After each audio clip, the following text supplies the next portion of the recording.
Joan! Have you seen me lucky pants? Soccer Night, sponsored by Umbro and Sports Division.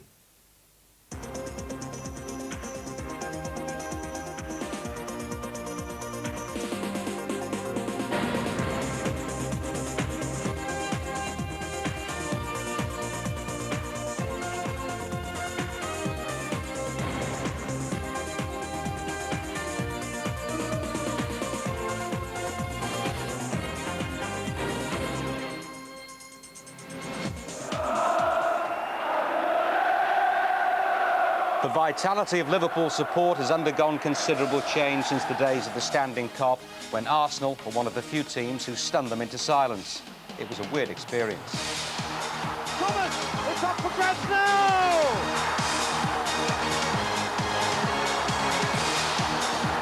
OK, so where were you in the spring of '89? Roy Evans was suffering on the sidelines. Arsene Wenger was in Monaco. Now they're trying to outsmart each other for the first time. Much depends on the hit squad. I doubt if any name checks are necessary. Do you? You want to be? He can't foul up.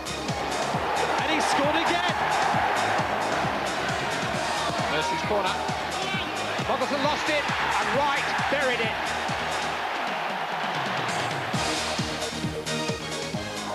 Will tonight see the last ever Coca Cola Cup tie at Burnden Park? Or will Bolton carry on regardless of reputations? And there's the flick from Frampton, and Bolton Wanderers lead by 2 goals to 1. Spurs have a long-standing affinity with the two domestic competitions, which culminate at Wembley. Coach having a blasted in, and Coach has done it! Well, Coach! Only getting one season's work out of Jurgen Klinsmann determined Chairman Alan Sugar's strict policy on foreign imports. Forget the Champagne Charlies, when the sherry's sweet enough anyway. That's the gist of it. It's another series of Manchester United's very own generation game, which was initiated by the late great Sir Matt. The post-Munich Busby Babes first got to grips with some silverware against Leicester back in '63. One good thing for United, Bobby Charlton's in great form. He shoots, it goes to Hurd, and it's in the net. Like Sir Matt, Alex Ferguson has achieved an honours degree in kidology, and the graduation process for the class of '96 continues against Leicester tonight. So it's a very good evening from me and a very good evening from Jim.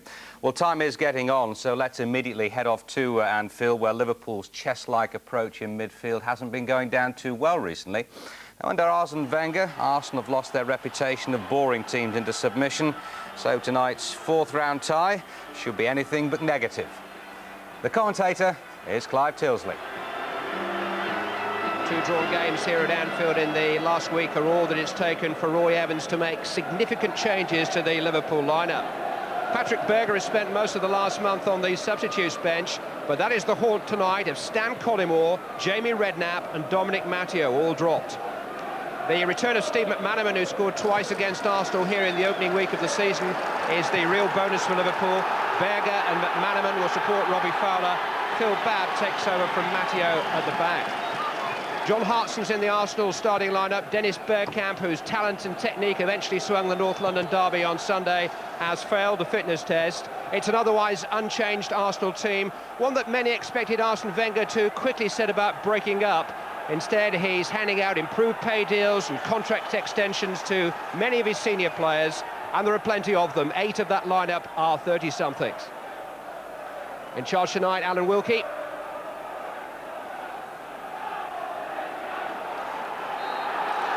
It's a billing fit for a final. 2 of the top 3 teams in the country at present in the first big cup collision of the season. Hartson, who is a very late selection for Arsenal tonight, unable to link up with Merson. McAteer slipping. Since Arsenal's defeat here in the opening week of the season, they've been beaten just once in domestic football. Very nearly a year since Liverpool were beaten at Anfield, when Newcastle put them out of this competition in this round last season. Adams to Platt. Adams already striding forward, but being caught in possession by Bjornaby. McManaman to Barnes, all gloved up on a cold, clear night.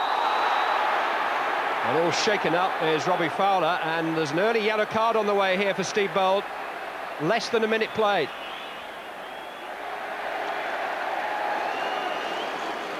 A long night ahead of the Arsenal number 5. They can't afford to misbehave again. He caught Fowler from behind.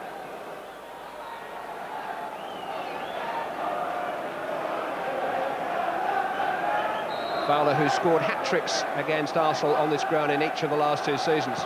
It's Ruddock's strike. That wasn't a million miles away.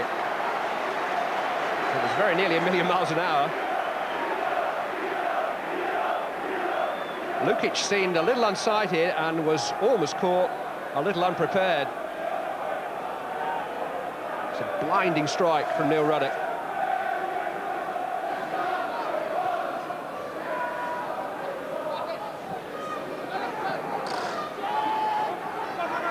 Bab. Nicely angled for Fowler, who has some space to turn. Thomas, McAteer.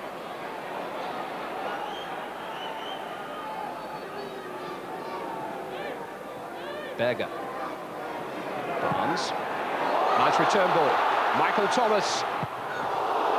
Well, Lukic didn't deal with it too confidently, really. He needed some help from Lee Dixon. Michael Thomas at the same end of Anfield, where he scored one of the most famous goals in Arsenal history.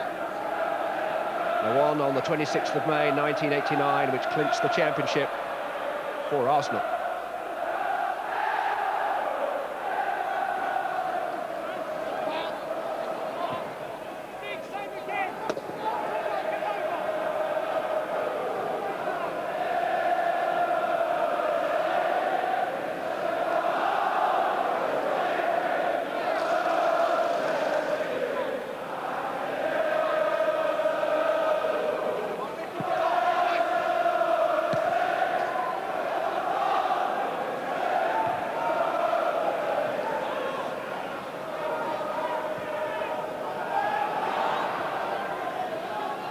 Ruddock and the pressure from Hartson, and he's lost the ball to the young Welsh forward, and he goes down on a James' challenge, and that's a penalty. The foul by David James, the crucial mistake by Neil Ruddock.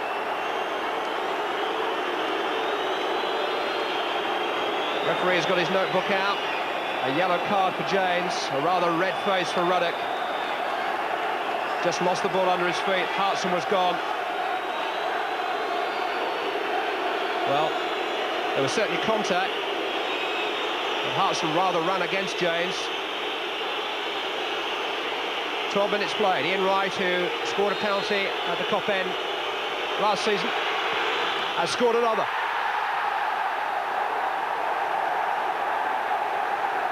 Arsenal lead. Ian Wright's tally for the season is 17.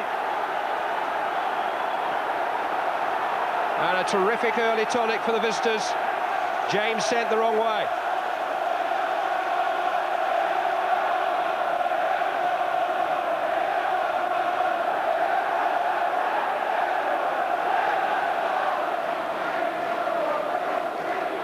McAteer.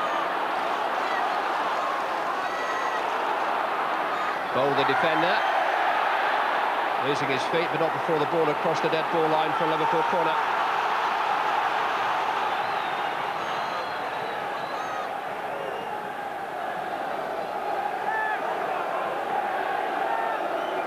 Mark Wright and Neil Ruddock are forward from the back.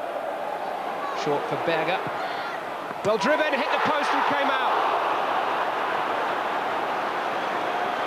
Well, he curses his luck. John Lukic will probably feel that he was owed that, because against Tottenham at the weekend, Andy Sinton's shot hit the post, hit the back of Lukic and went in. That time, he hit the post and came out just.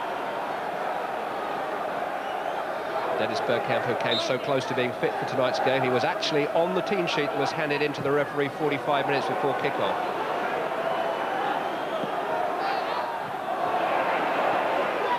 Hit by Ruddock, Straight to Dixon. Ian Wright played behind Paul Merson.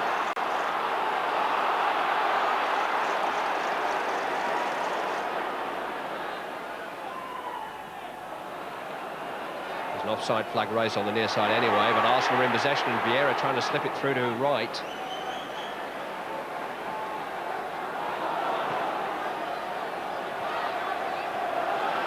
Barnes under pressure from Platt.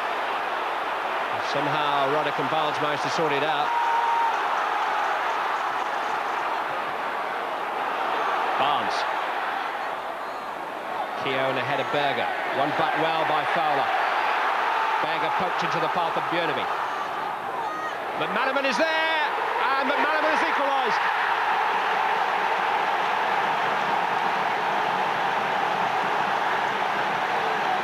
A headed goal from Steve McManaman squares it up.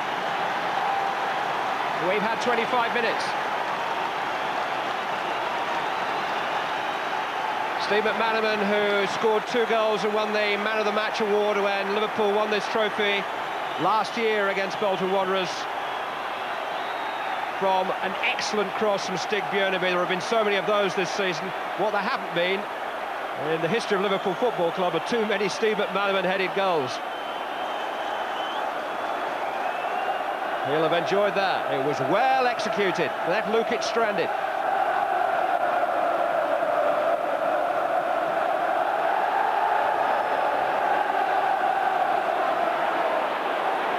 Again, Liverpool playing their way very constructively out of their own half of the field. Thomas to McAteer. Fowler let it run. This is Berger. Good save by Lukic. Björneby. Good recovery by Vieira. Very good recovery. Berger denied again. How many passes in the build-up, I wonder? It was excellent stuff. Lukic could only beat away Berger's effort. Björneby's angle wasn't the best. Terrific close passing again. Barnes just picking his way through the minefield. Fowler to Thomas. Now Björneby. Delightful Liverpool build-up so far. Fowler, no flag. Oh!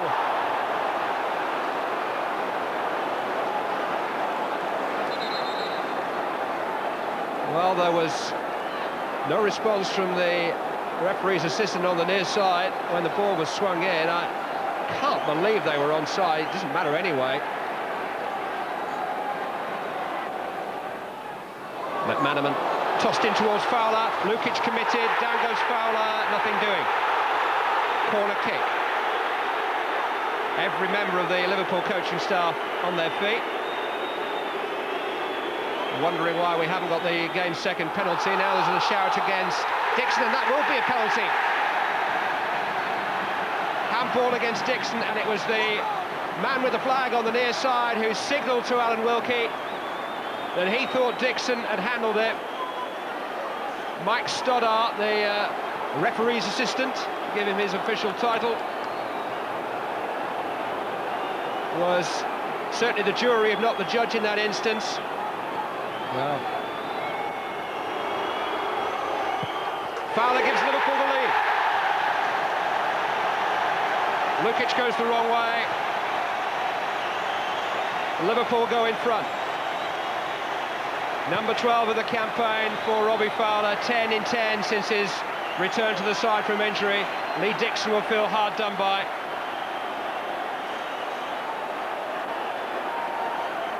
Rolled in by the scourge of Arsenal, Robbie Fowler. Thomas to McManaman. Vieira caught in possession by McManaman.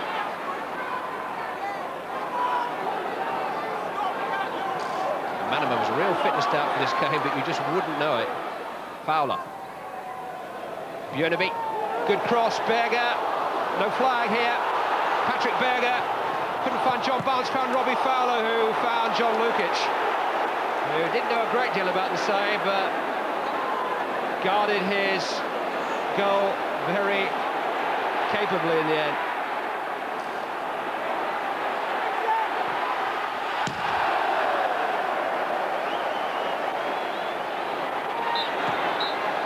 Well, sometimes these heavyweight contests can be all muscle and no memorable moments, but Ian Wright scored early enough to open the game up, really. But there was a quick reply. Steve McManaman heading home, Stig Bjørneby's cross. But the goal which separates the teams at half-time, scored from the penalty spot after a rather controversial decision against Lee Dixon, but scored by Robbie Fowler.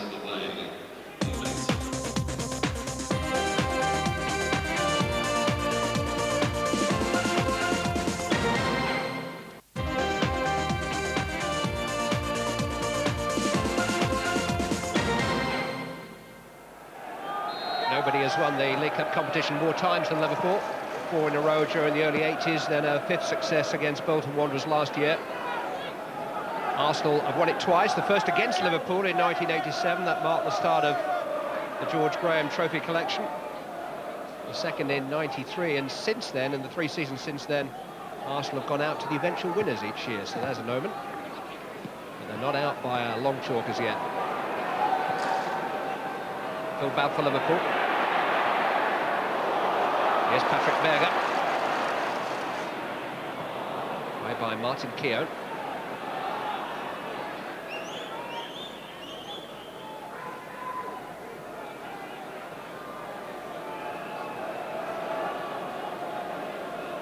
John Barnes. Berger. Thomas, who was a part of that 1987 success for Arsenal. Roy Evans won this trophy in his first full season in charge. Not even Bob Paisley won a trophy for Liverpool in his first full season, but nothing last season. Bold beating Fowler to the ball, but now Bold's out of the game as McAteer puts Fowler clear. Berger is up with him. Winterburn getting back. Adams taking no chances.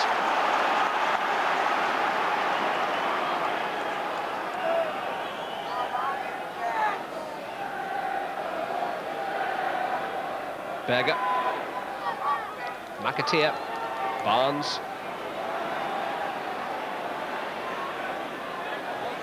McManaman. Oh, that's beautiful. Patrick Berger. Flag is up.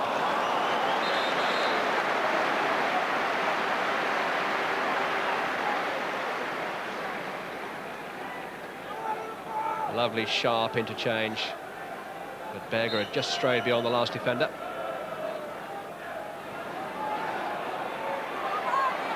Run off the ball that time by Berger.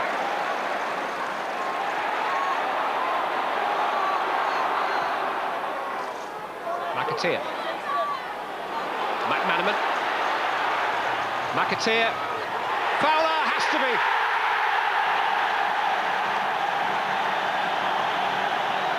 Lovely Liverpool goal. They have some clear breathing space.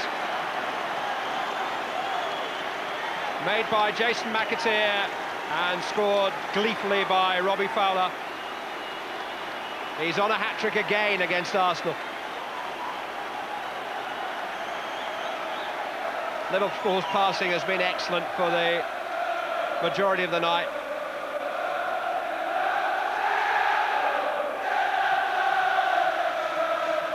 Fowler just sneaked beyond the last defender. Arsenal had their arms raised. Well, we've seen that before, and we've seen Robbie Fowler score over and over again. Very nearly 100 goals now for Liverpool. Good supply line, though, tonight.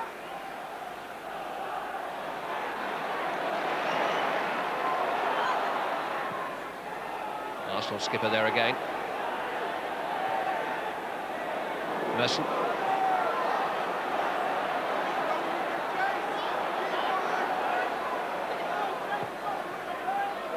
Hung up for Hartson, but one in the air by Babb.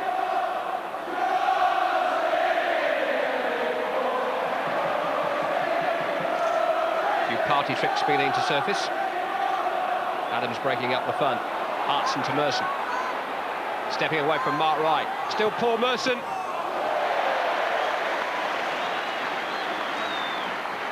Hit with power, but hit straight at David James.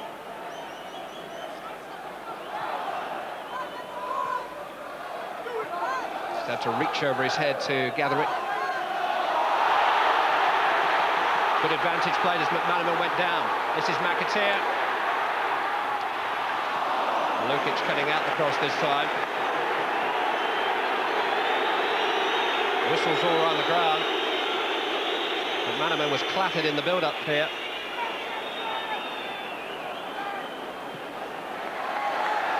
Yellow card has been given to Steve Bold here, and he's off. It's his second of the night. I suspect for dissent. Alan Wilkie has dismissed the Arsenal number 5, who was booked inside the first minute of the game. McManaman. McAteer. Platt was the man in the way. Arsenal defence rather besieged. Berger came off Lukic. It's Fowler. Offside. Offside when Berger hit the shot, that is, because it came back off Lukic to Fowler. Not by much. Keown had just stepped up and caught him.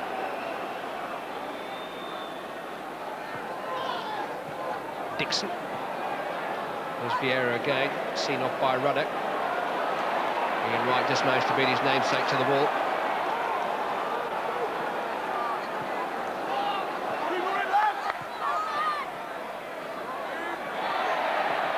That time Mark Wright went out.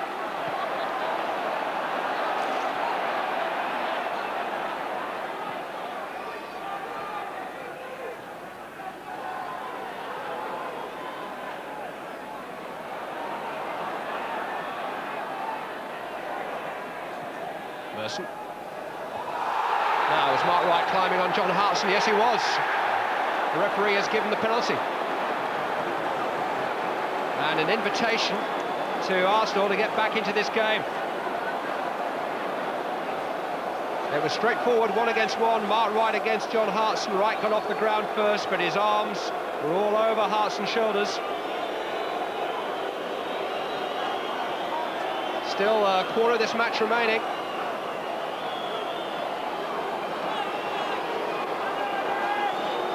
The two central figures discuss the decision. The spotlight turns on Ian Wright again, and he scored again. It's 3-2. Once again, David James was sent the wrong way. Ian Wright now goal a game in League Cup competition for Arsenal. 28 goals in 28 ties. Closing in on the Arsenal record of Cliff Bastin and closing in on Liverpool. 3-2.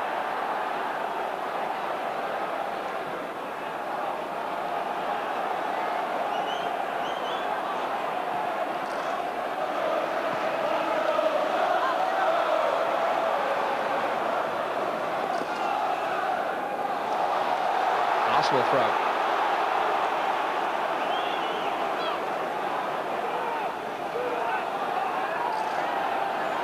Merson. Dixon. McAteer got a foot in. Fowler down to McManaman. Now Bjornaby. Bab offering him an outlet to the left.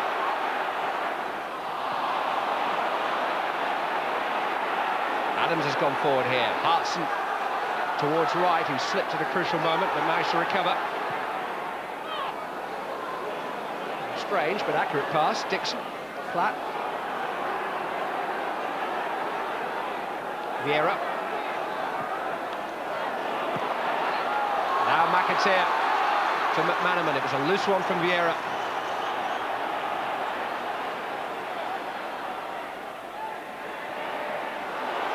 Berger. Oh, yes! Pick that out.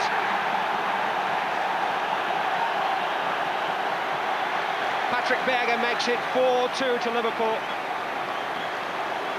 And has probably ended the Arsenal revival. It flew in.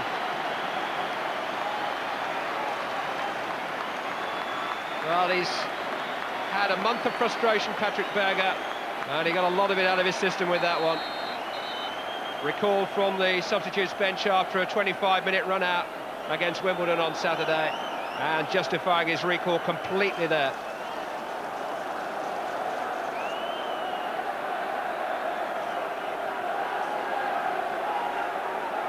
Paul Merson and Nigel Winterburn are being replaced by Steve Morrow and Ray Parlour. Number 15 is Ray Palmer, number 18 is Steve Morrow.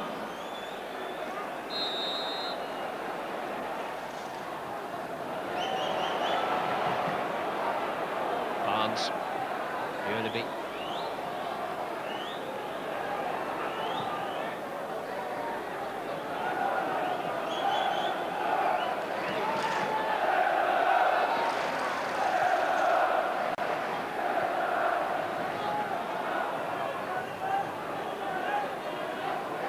Thomas and Barnes look well matched at the heart of operations for Liverpool tonight.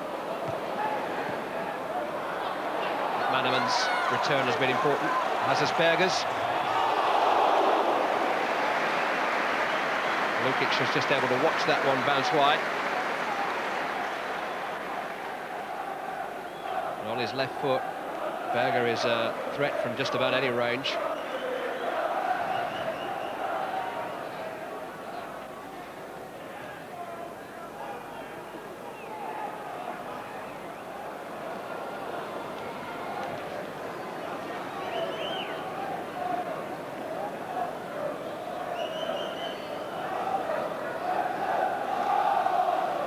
Thomas under pressure from Vieira has given it away. Ruddock came across, and then there were some afters between Monsieur Vieira and Mr. Ruddock. Foul to McManaman. McAteer. 4 up in support. Liverpool still chasing goals. Nobody more ravenously than Fowler, but the ball would just beat him out of play. He actually scored a hat-trick here against Arsenal a couple of seasons back in under 5 minutes. He didn't get a hat-trick of hat-tricks tonight, but he's contributed to a good Liverpool win. They had to come from behind. They had to survive a brief Arsenal comeback in the second half. They had the benefit of a very harsh penalty decision given against Lee Dixon at a crucial time.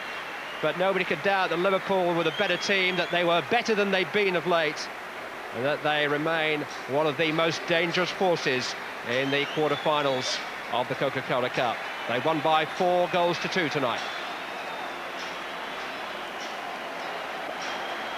By the time we attacked, certainly the second half, obviously we put them under pressure. But it's a chance you take, you know. It's a difficult decision to make. We had players are all down to play, and we left sort of 3 on the bench, and they took it the right way. But sometimes it works, sometimes it doesn't. But tonight was good, and that's probably as well as we played, I think, football-wise this season. Liverpool at Anfield has always been a feared proposition in the game. You've drawn a couple of games earlier this week here. What was the difference tonight? Well, as I said before, you know, just the way that we played when we had the ball. I don't think that we're any better defensively today than we were against Wimbledon or Everton, but as long as we keep the ball, we don't have to defend. And now defensive frailties aren't shown up, which is what we did tonight, because I'm not a ball-winning midfield player, but as long as I've got the ball and we've got the ball, I don't really have to tackle, you know. So I think that was shown up in the previous matches when we kept giving the ball away, and Arsenal and Wimbledon had Wimbledon and Everton had more possession than us, and then we were found wanting. So I think that was the difference tonight, really, that we were back to playing the type of football which put us where we are in the first place. Yeah, over the last few weeks we've had a few hiccups, and it's not been as good as we wanted. We've battled hard, but haven't quite played up to the standard we're capable. Tonight was good, but we've now got to carry that forward into all our games and hopefully improve as a team. Well, that was a brief crisis, Jim. Well, it was. I mean, it was pretty resounding in the end. They had a little worrying 15 minutes when the game started off. Arsenal got their goal. Liverpool looked as though they were going to struggle to break them down. But the changes Roy Evans made tonight, with Redknapp and Collymore going out and Berger and McManaman come in, it did the trick. They had more punch, and their patience paid off in the end. They passed the ball very well. I mean, it wasn't a dirty game, and yet we had 1 player sent off and 3 penalty kicks. Do you think Mr. Wilkie, the referee, was spot on? Well, I do, all but one, and the decision that really I don't congratulate him for. I don't think he made it. This is the first one. Ruddock's bad first touch. Hartson goes through, and David James does take him. Now, this shows that James is actually making a very honest effort to try and get the ball. He doesn't, takes Hartson, and Ian Wright very accomplished from the spot. Now, this is the one that hits Dixon. Look how fast it's happened. But we slow it down again here. It's taken quickly from the corner. This is the one that the referee's assistant is giving it. And the ball's played up. And again, I don't think he should be given. His arm is already sticking out there. The ball hits it. Dixon certainly doesn't play it deliberately. Very harsh. And again, the third one, I thought referee got this one spot on because Mark Wright's climbed up early, but his arms are all over Hart's and he's preventing him from jumping. And again, the penalty right in the corner. Roy Evans selected out there. He mentioned Patrick Berger. With him in midfield, then, you know, there's more vitality, which is what Liverpool have been missing for the previous 3 games. Well, he's always so positive. We saw that from the moment he came on for Stan Collymore down at Leicester when he made his debut. And this is a shot early in the match. So unlucky not to score. No hairband tonight, so he played about with his hair a lot to keep it in place. McAteer gets down the right. Look at the first touch. Creates the space for himself. Probably could have been more in the corner, but again, he makes the goalkeeper work, importantly. Another chance to fiddle with the hair. And then finally it came good for him in the second half. Arsenal give him way too much room. And with that kind of shooting power, John Lukic hadn't got a chance.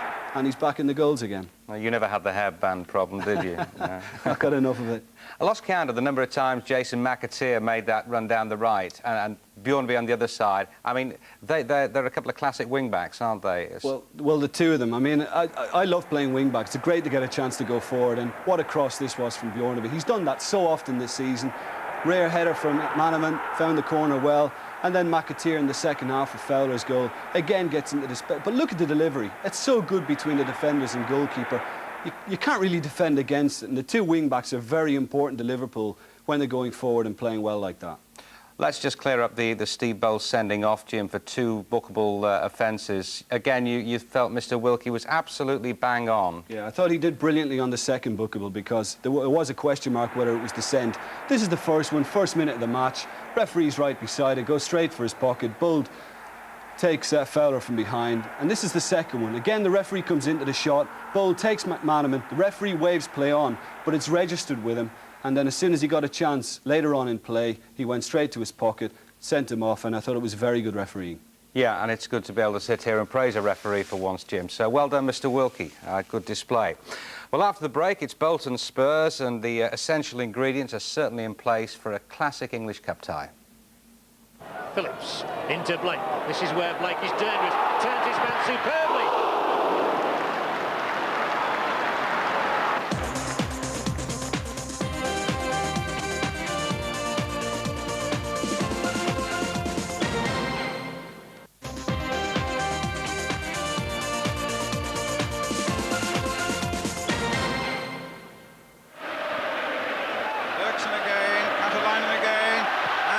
Shot, a wonderful goal by Thompson. Well, welcome back. Consolation goals at Wembley are so often forgotten, aren't they? A bit like Alan Thompson's there for Bolton in '95. So a nice little appetiser, well worth seeing again. And a reminder of Bolton's credentials on the big occasion. Spurs at Burnden Park tonight. Will they go the same way as Chelsea in the previous round? Here's John Helm. Burnden Park has become a fortress this season, and these fans are used to the sight of big clubs coming a cropper here. Liverpool, Arsenal and Villa among them, to say nothing of Chelsea in the last round. John Sheridan has been a League Cup winner, striking the Wembley goal by which Sheffield Wednesday beat Manchester United in 1991, and he's been granted permission to play for Bolton while on loan from Wednesday. Colin Todd has an abundance of riches to choose from, especially in midfield, so there's no room for recently acquired Jamie Pollock. McGinley and Blake are the sharpest shooters in Division 1, with 26 goals between them already. Chris Armstrong has happy recent memories of this ground. He struck the winner in Spurs' 3-2 triumph in March. He was once a striking partner for McGinley at Millwall. Just one change made by Jerry Francis after Sunday's defeat. Alan Nielsen picked up a knee injury. Jason Dezelle takes over in the centre of midfield. And Teddy Sheringham starts tonight, having already scored 19 goals in the competition. I don't know if Tottenham regard this as a good omen, but Paul Danson from Leicester was in charge of their second round tie against Preston, which they won 3-0 at White Hart Lane. And Jerry Francis has said in the build-up to this match that the Coca Cola Cup has become vital to their season. It's probably Spurs' likeliest option of a route into Europe. They're currently in 9th place in the Premier League. Bolton top of Division 1, of course, and with a wonderful record here of 10 wins and 2 draws and not a single defeat. In fact, Southampton were the last side to win here in the last Premier League game in the season in which Bolton were relegated. Here is David Lee. And the first free kick awarded. Jerry Francis on the left of the picture there, on the extreme end, next to Roger Cross.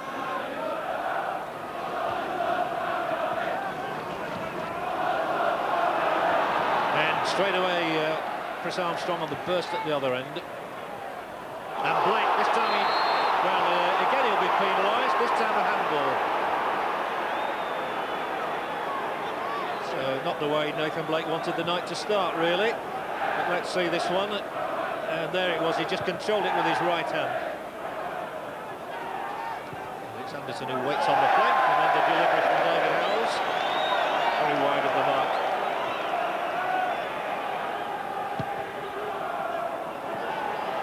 Blake, whose game is all about pace. Combated on that occasion, throwing for Bolton Wanderers.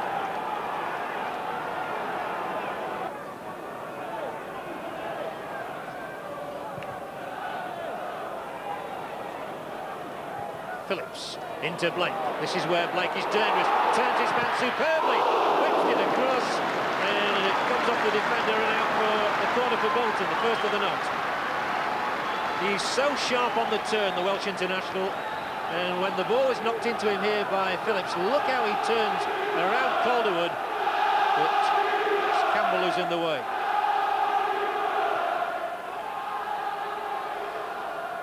"12 goals already this season, Blake, including the winner in that last round against Chelsea. Now, Bolton send up both the centre-backs here, Taggart and Fairclough, to supplement the aerial power of Blake and McGinley. And it's in here, and it's Taggart, and it's in from McGinley! And Bolton in front. John McGinley yet again, he can do no wrong at the moment. It's a rich ovation around Vernon Park, and what a fillip for the First Division side. The perfect corner kick taken by Scott Sellers. The first person to go for it was Taggart. McGinley perfectly stationed, thank you very much. It's a well-manoeuvred corner kick. Taggart might well have scored, McGinley made sure. And John McGinley goes on to goal number 15 for the season. And he's scored in every round.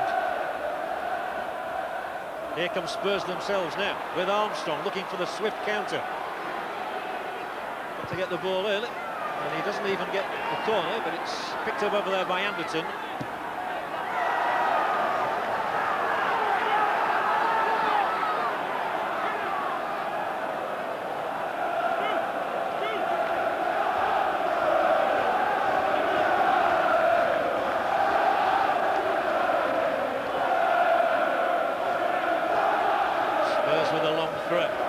Armstrong, and still there, hooks it across, chances here, and just wide. Teddy Sheringham in there, as you would expect, and what's more, you would expect him to hit the target, I suppose, but there's the... Well, Campbell actually missed it the first time. The second time he didn't get the ball across, Sharon able to finish it. And again, Bolton progress with the ball all along the ground, which is the way that Colin Todd teaches them to play, and to use the flanks as they do now with Lee, who'll take on Clive Wilson. Doesn't get the crossover this time. Good defending this time from the former Queen's Park Rangers man, Wilson. A rather scything challenge this time. It's Fairclough, and the former Spurs defender Chris Fairclough was rather irate, obviously there, and yet he was clearly the offender on Armstrong. Now let's have a look and see what incensed him so much. He clearly went through Armstrong.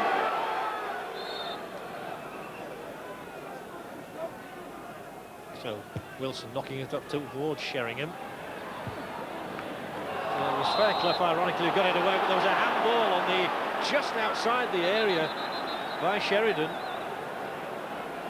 So Tottenham with a chance here, having had virtually no opportunities beforehand. Just as it comes out here, look at Sheridan, looking on the top of the shoulder, really.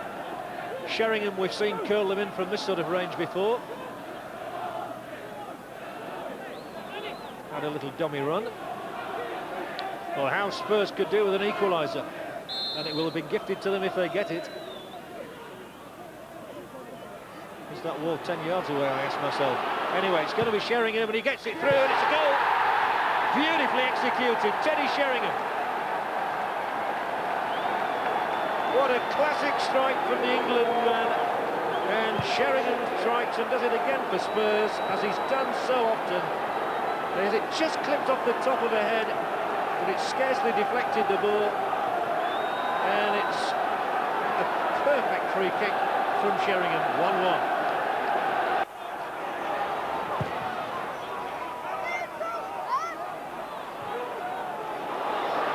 Lee released on the halfway line. But Wilson's done well against him so far.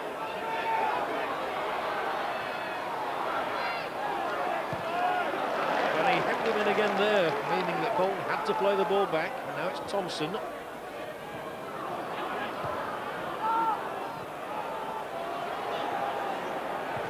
And again, all the yellow shirts retreat as Scott Sellers picks it up. Sheridan.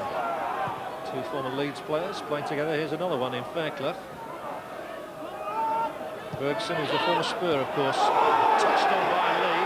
He evaded Wilson's challenge, and here's Lee again. He's promised much tonight and still not able quite to deliver, but he does get the shot on the mark. Walker spreading himself well. And the referee's coming in for a bit of stick at the moment, but we see that Lee shot again, which was well covered by Walker. By general consent, Bolton have been the most impressive side in the First Division this season. They've already scored 42 goals. It took them until March last season to get that many, and they've won themselves a corner out of Wilson's back header.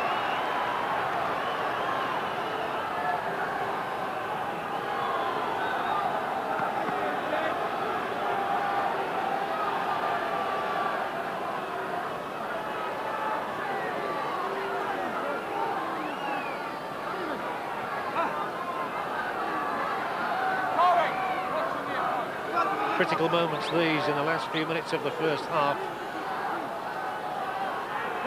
And Sellers, they've scored from one of his corners, but that's not a great one. They can have another go.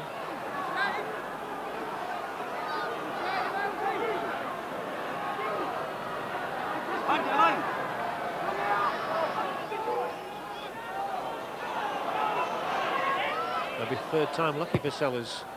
This time it's a better delivery. Oh, he's striking his Walker. McGinley's there again to take advantage. And Bolton back in front with this redoubtable Scott. What a hero this man is to Bolton fans. But Ian Walker rather flapped at this one. He's the culprit, you have to say. Taggart put him off. McGinley's there to punish him again. So both goals for Bolton have come from Sellers corners, with Taggart instrumental and with the execution of McGinley.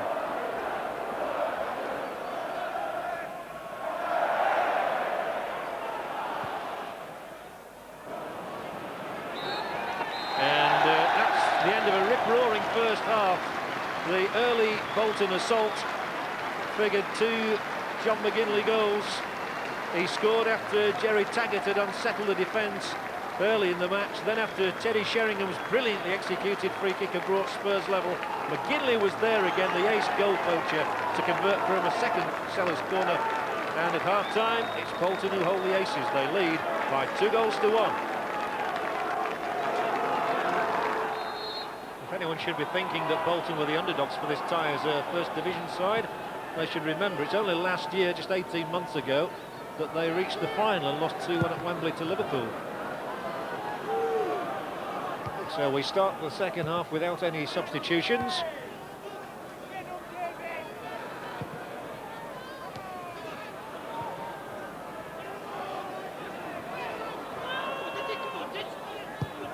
Wilson forward, well met by Fairclough.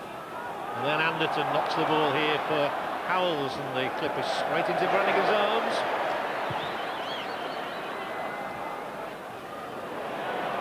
To Blake. This is where he loves to attack from, and he'll hit a shot too, and it's a good one. It steeples over the top of the crossbar, but that's typical Nathan Blake. Very left-footed, loves to have a crack. And there was nothing else in his mind here but to try and add to his goal tally for the season.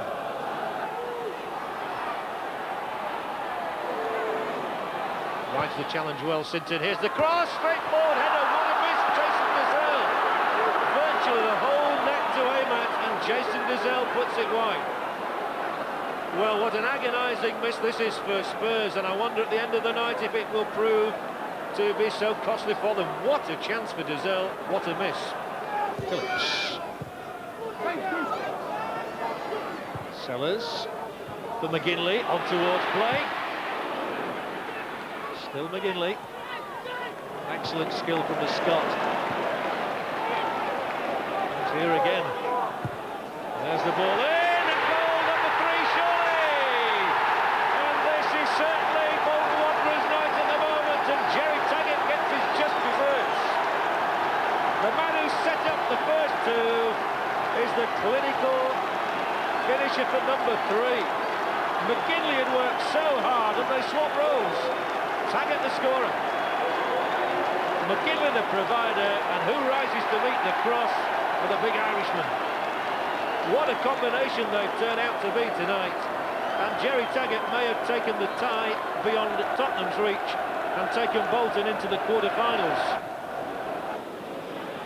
Give away again. And Bolton are very handy at snapping up the pieces like that, and Thompson goes on and rifles in a cracker, and well held Walker. Put everything into that. He's got a thunderous left boot as Thompson.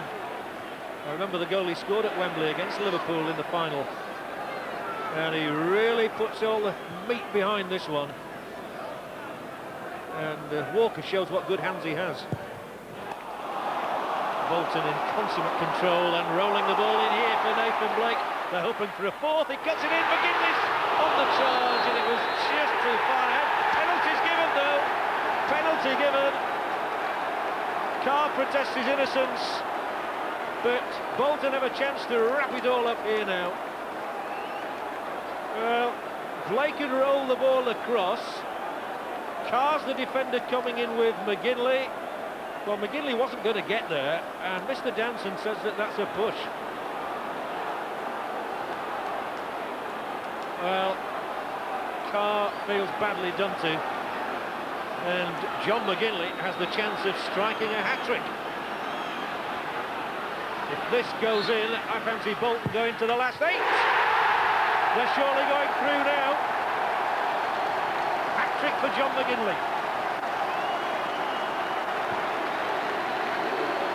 Well, they love their team here. They've conquered so many of the big guns, and I think you can add the name of Tottenham Hotspur to the list now. Smacked into the corner. It's the perfect penalty, and it's the perfect night for him too.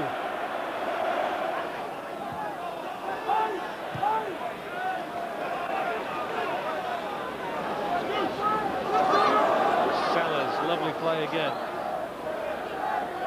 They're not short on skill, are they? Thompson takes it on. And you can see why they've now scored 45 goals this season.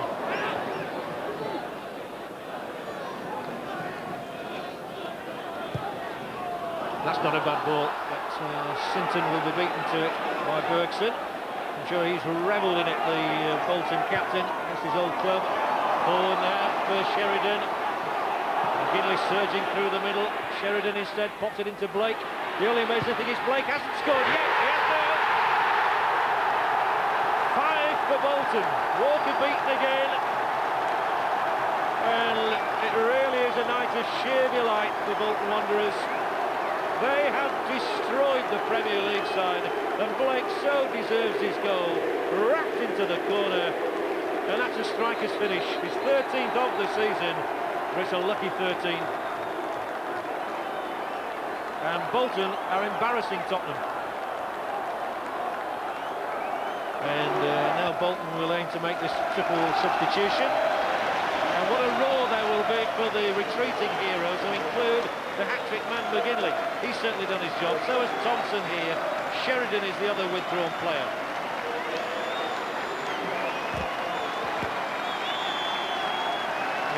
What an evening for John McGinley. And he gives way to young Scott Taylor for the last few minutes.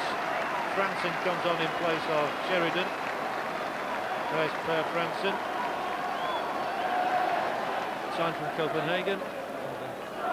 Scott Taylor, former Millwall player, and Andy Todd, son of the manager, so the family having a great night. Hasn't finished yet either.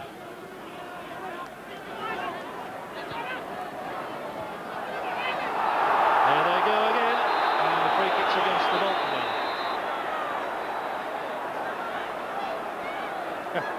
Bexon doesn't believe it, but it is against him.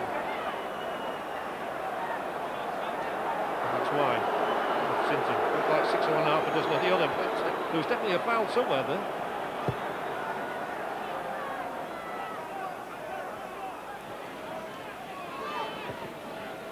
There goes Franson now. Just knocked it too far ahead of himself, but it's picked up again. Todd into Blake, who's led the line superbly, really has. Lee just able to keep the ball in play. Swings it in here. Could be done. Still be there all over the place. He's only been on the field for 60 seconds, and Scott Taylor wraps in another one. That's 6. Well, he's a London boy, signed from Millwall, and up here last year he scored twice for Millwall against Everton. Tonight he's been on the field 60 seconds. He gets the bounce of the ball off Carr, wraps it through the legs of Ian Walker, and Scott Taylor has completed Spurs' humiliation. Fortune certainly favoured him, but he took it, and it's 6. Wilson pops one up towards Armstrong. Fairclough was there. Anderton couldn't control it, and Bolton surge forward again. Sellers on for Taylor. Franson, Lee. And Lee wants to take on Wilson. He cuts it back in here. Taylor controls it on the edge of the 6-yard area. Will come back here, and it nearly went flashing in again as Todd got in the shot. He's a dead ringer for his dad, isn't he? And he was who got the shot in to win the corner. David Lee on the outside of Wilson cuts the ball back in here. Taylor controls it, and under duress from the 2 defenders knocks it back for Todd, and it blew out off Carr. It's gone in. Surely that went all the way in, didn't it? It looked to me as though that ball crossed the line, and if it has, it's a goal for Scott Sellers on his birthday, but the referee says not. Tottenham can't wait to get back to the dressing room, and that scoreline was really all the more acute. It should have been 7. And indeed, Tottenham retreat to the sanctuary of their dressing room, slaughtered here by irresistible Bolton, led by their star Scot again, John McGinley, who's plundered a hat-trick against the Premier League side. And Jerry Taggart was a real force that they never managed to counteract, and he got a deserved goal as well. Nathan Blake helped himself to one, and even the substitute Scott Taylor got one as well. A night for those young fans to remember for the rest of their lives, because they have destroyed Tottenham Hotspur. It's Bolton 6, Tottenham 1. John, if somebody had said at the start of the night you were going to beat Tottenham 6-1, would you have believed them? No, I don't think I would have believed them. I would have believed their performance, but maybe not the result. I thought the lads were exceptional tonight. We've taken the game to Tottenham from the start and really played them at their own game and beat them. It's one of the best results I've had. I mean, I had some high items last season, but this season we've done exceptionally well. Tonight was tremendous. Credit to all the players, done magnificently. But I think as a team, as a club, we are capable of achieving results like that, because we do set high standards. The players have applied themselves well from the word go after the disappointment of last season, and tonight it was a win that was thoroughly deserved. Well, that probably goes down as the shock of the round so far, Jim. Not that Bolton won, we've sort of come to expect that, but 6-1. I mean, that... Predicting's a tough business at the moment, isn't it? Nobody could have guessed that. Even John McGinley was very surprised, and he came up with a hat-trick tonight. But they've had some disappointing results recently in the league, and they more than made up for it tonight. McGinley's the ultimate poacher, but I think he'd probably given Jerry Taggart a pat on the back this evening, because Taggart was the one competing both times when the ball fell to McGinley. And once you give him that kind of space in the box, I was surprised at Spurs, really. He's going to put the ball in the net. And here, I have to say that that is very harsh. I think McGinley's taking a chance to try and convince the referee it was a penalty, but he's not complaining. The spot kick was given. He was there, stuck it in the net, and another great night for him. I mean, he's a real class act, and as a combination, McGinley and Blake, probably the most prolific partnership. We can't think of one who scored more than 30 goals. No, 30 goals, I think, between them they've got yeah. now. McGinley on 17 after tonight, and Blake on 13. And different styles, but really they work so well together. And Blake loves the chance to get running at defenders. And look at the way he just brushes Calderwood aside there. I mean, he's so strong, he's pacey. And once he gets running, he uses his arm extremely well. We saw it last Friday up at Sheffield United when he brushed off a defender to score. And he did it again tonight. And the finish was there. I mean, the keeper's got no chance. It's right in the corner. And those two are on fire just now. Thing is that they are top of the Premiership as well. They're cruising along in the Coca Cola. Sorry, in the First Division. Well, the way they go, they'll be top of the Premiership, I would think, this time next year. But you know, they're all geared up for success, aren't they? A new £30 million stadium is being built in Horwich. I mean, things look extremely good for Bolton Wanderers. Well, they do. I mean, you've got to fancy their chances of getting back in the Premiership again. And I think there's a lot of players in that squad at the moment that probably know they underachieved last season. I mean, when you look at the likes of the promoted clubs this season, Leicester, Derby and Sunderland, all made very respectable starts. So much talent in that Bolton side that they're desperate to get back. And I think if they do next time round, they'll be much sharper. With the like of Jamie Pollock as well, you know, on the sidelines. Their new £1.5 million signing from Osasuna, the former Middlesbrough player. Well, that's a good bargain. He'll strengthen the midfield as well, won't he? You know, he works very, very hard, and I'm sure he'll slot in there when required and do a good job. So basically, we're saying Colin Todd is structuring, you know, not only the side, but the club and gearing it up. Absolutely. And looking to the future. It's all geared towards that. Yeah. The stadium you mentioned and the squad, the way he's signing players, they're going to have strength and depth. OK, Jim, we'll move on, because coming next, we've got Manchester United's Youth Academy away to Leicester, but the kids do have a minder on these occasions. He's the club's most loyal and ultimate professional. Alistair knocking it into McClare, the little touch for Giggs, he's away again. Little ball in play there for McClare again! A goal for Manchester United! Brian McClare, made by Ryan Giggs.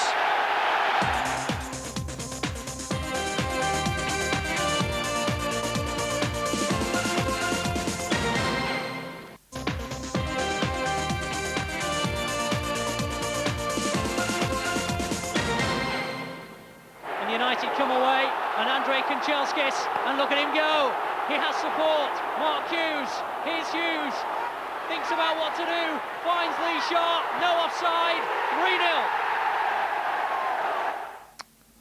Well, that was the last time Manchester United met Leicester in the Coca Cola Cup, and I suppose if he was still around, Lee Sharp will be a veteran in tonight's company. There is a sprinkling of household names in a team which includes 5 players who've come through the bench, who've come through the youth system, and 3 more on the bench. More valuable experience for them. As for Leicester, Emil Heskey's the young man to watch out for. The big money clubs have him under constant scrutiny. The commentators, Jimmy Greaves and Peter Brackley. A sell-out crowd at Filbert Street then as Manchester United get us underway. This is the first part of a double-header between the two teams. They meet again in the league at Old Trafford on Saturday. And the League Cup, certainly a competition that has a special place in Martin O'Neill's heart.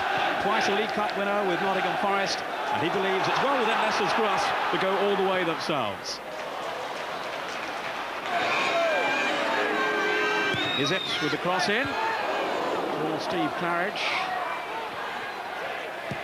And the shot driven some way over the bar.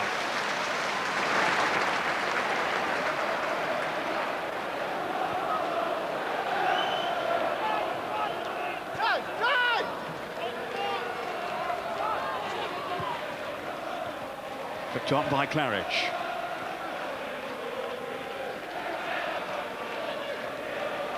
Here's Lennon. It's Grayson with a shot. And a problem for Raymond van der Houw, who's keeping goal for Manchester United tonight in preference to Peter Schmeichel.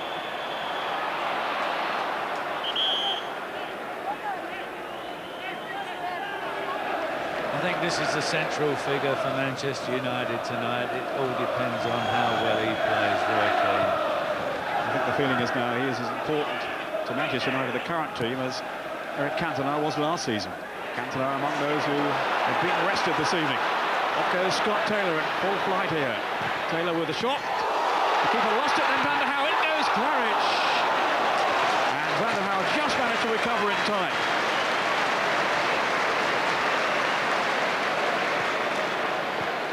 Forward by O'Kane. This is Scholes. This could be promising now. Scholes to find Poborski.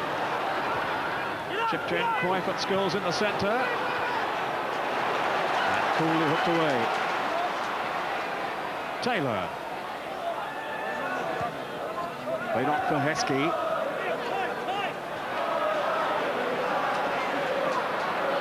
Taylor wants it in the middle. Claridge is there too. Here's Heskey now with a cross. And it's well held by Van der Hau.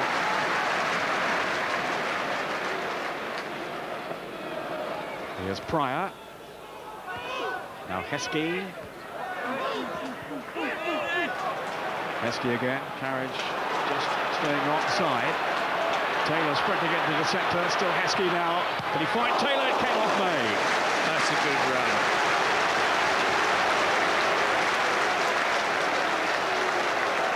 This is a super run by Emil Heskey.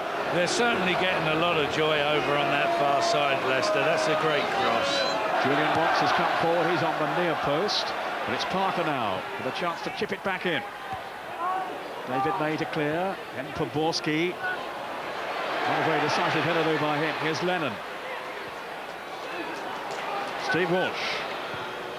Scorer of Leicester's goal at the weekend. His first of the season. Now it's been hit wide by Scott Taylor.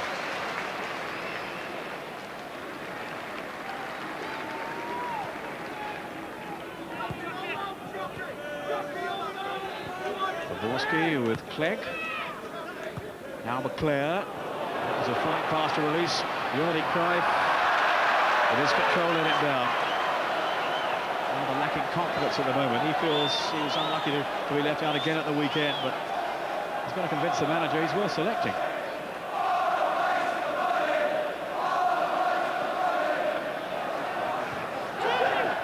They do seem to be first to the ball so often, Leicester City. But so far without reward in terms of goals. Alex Ferguson, the League Cup winner with United back in '92. It's Heskey, it's a clever layoff, and hit in by Claridge. Now they have their reward. Clinical finish by Steve Claridge, and it was delightfully set up for him too. Well, it was coming, wasn't it? Lovely flick by Heskey. Great strike by Stevie Claridge. It's a lovely goal, this, isn't it? A super goal. What a beautiful flick that. And that's a super strike.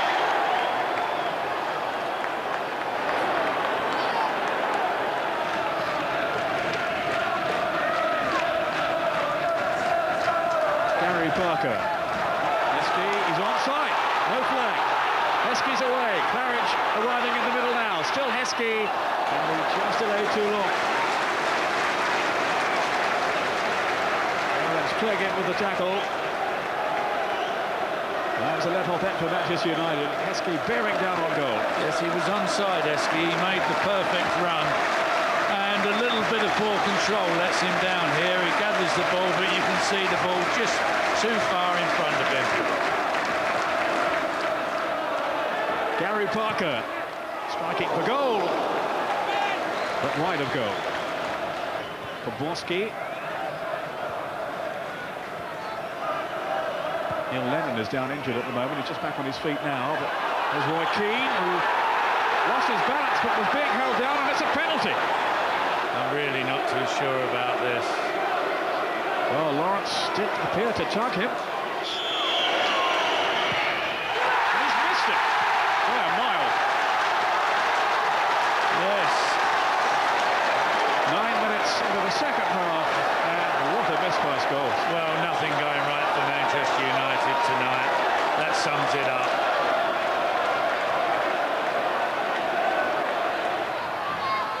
Thomley. Here's Clegg.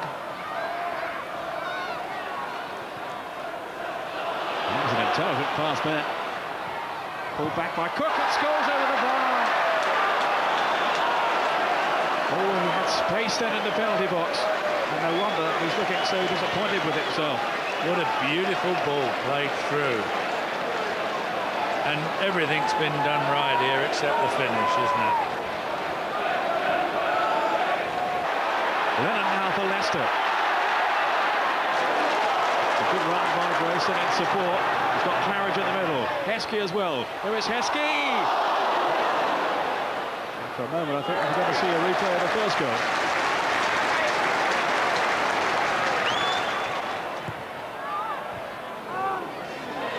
Only partially away, that was Lawrence.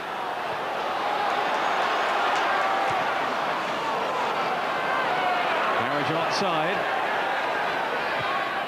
Grayson. It's a useful ball across to. It'll fall here for Lawrence, and then for Gary Parker. And it was deflected.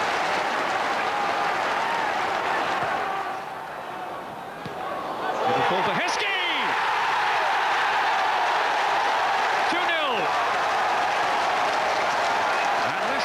Can breathe a little more easily now. Top-pick finish by Emil Heskey.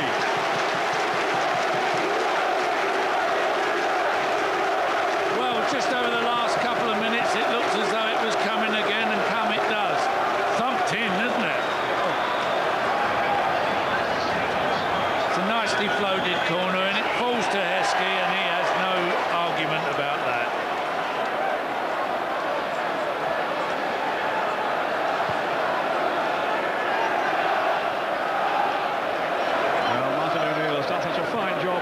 Street, guiding them to promotion, and now he really fancies a cut run. Parker declining to strike for goal. Heskey shaping up for the shot. In the form he's in, you wouldn't rule anything out. Here's Heskey again. This time he has got the shot in, and I think that might well have come off Claridge on the way.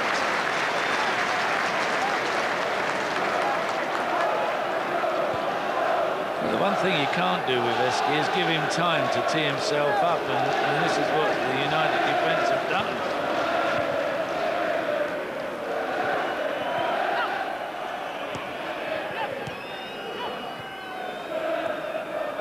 Grayson. Slipped on for Claridge, and I think exhaustion got the better of him there. He has toiled away up front, and he's taken a bit of a battering late on. Which he won't thank United for. It's another glorious result for Leicester. First Newcastle beaten here in the league. Now Manchester United, albeit with a weakened side, have been overcome in the League Cup.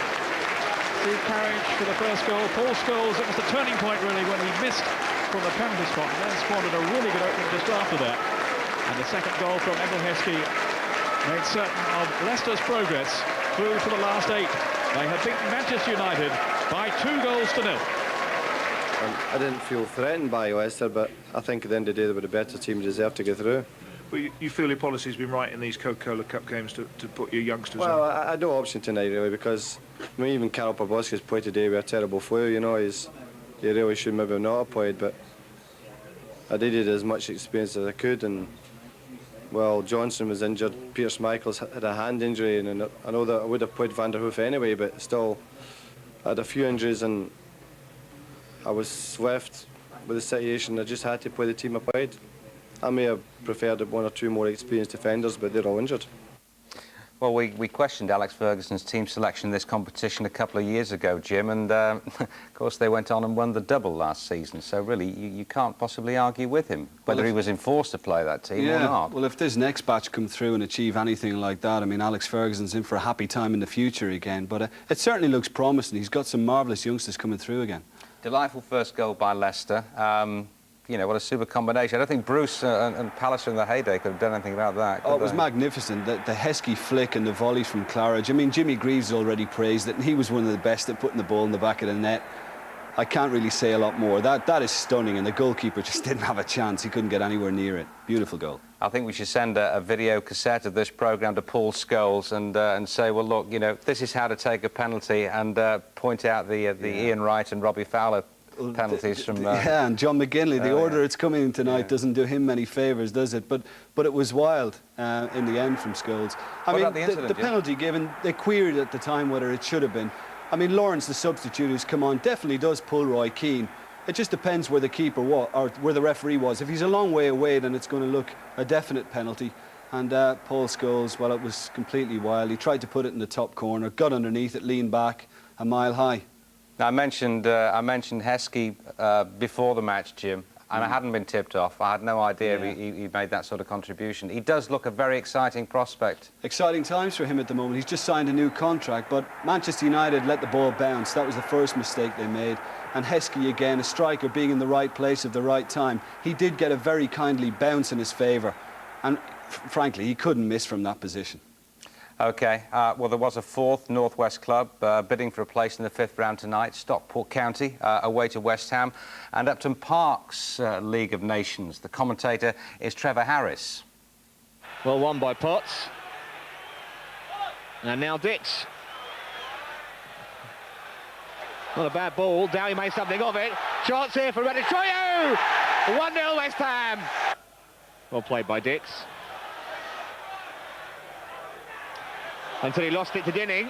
Chances here for Stockport. This is Dinning still, and he's equalised. A real shock for West Ham, and it was trouble all of their own making. They gave the ball away, and the substitutors punished them in emphatic fashion. Well, that really was a terrific result. Replay in a couple of weeks' time.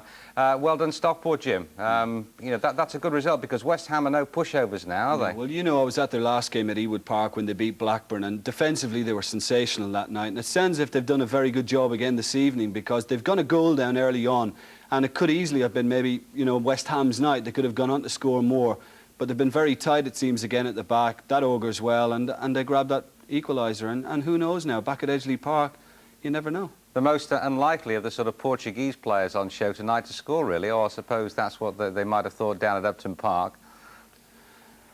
Yeah, well, I mean, Julian Dix is, well, he's dallied on it. He's robbed. Cavacho is onto it. Takes his time, inside. It doesn't really strike it that well, but it's just enough away from McGlasgow to find the corner, and, yeah, he'll take it. OK, well, now we can see the North East derby, Jim. Teesside against Tyneside in a collective League of Nations this time. The commentator at the Riverside Stadium is Roger Thames. The end result, corner kick. Vickers up there, Beck, Emerson. Beck jumping for it. Didn't reach Juninho, it's not clear. Turned in there, it's a goal! Gillespie with his corner. To the final minutes of the opening 45. Albert is up there.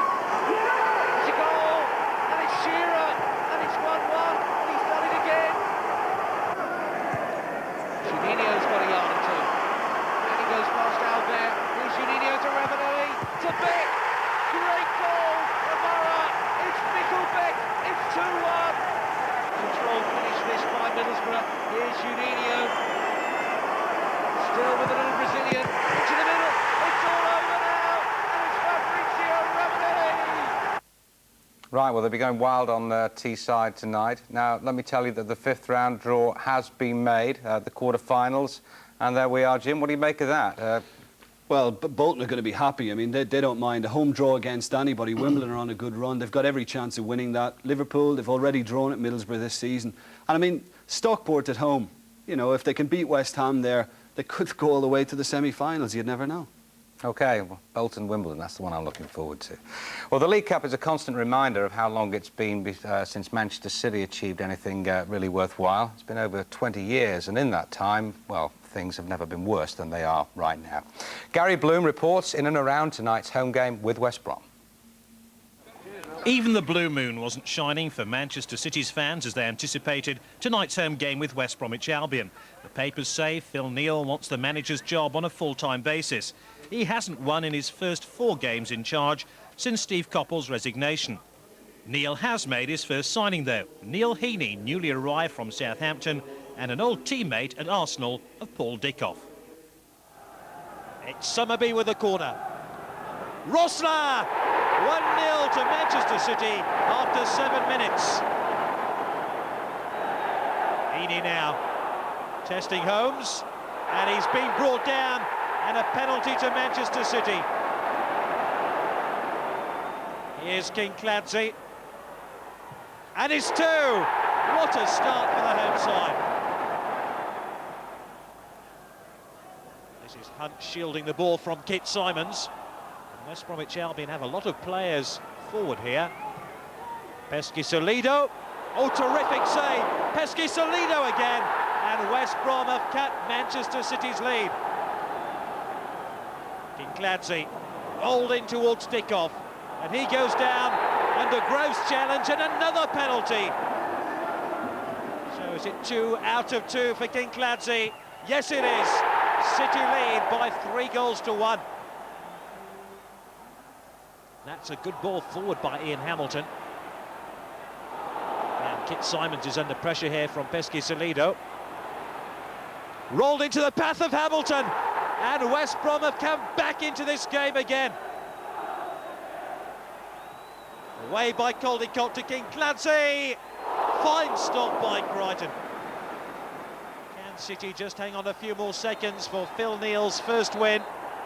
Yes, they can. You can see the anxiety of people around this big club, and I'm just pleased for everybody that hopefully we can have a relaxed day on Friday, chew them up on Saturday, and get an away win somewhere down the line. And why shouldn't it start at Wolves?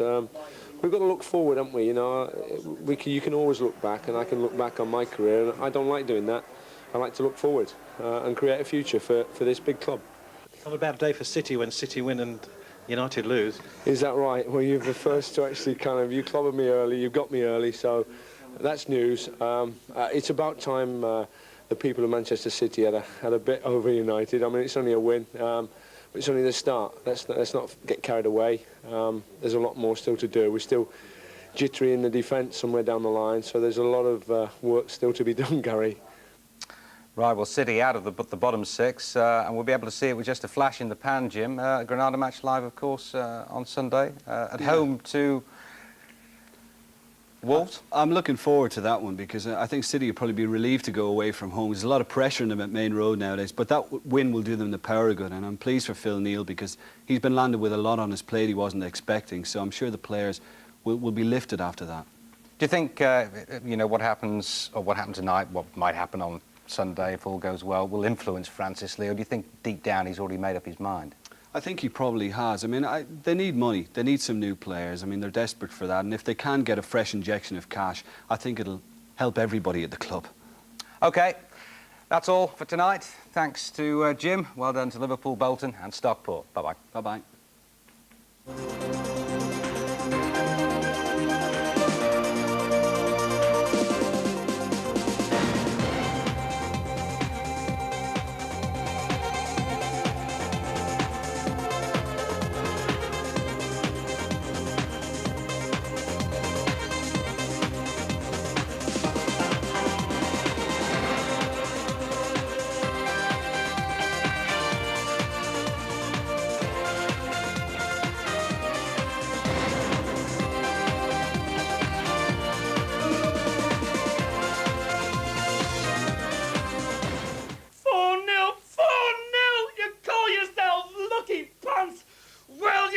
Soccer Night, sponsored by Umbro and Sports Division.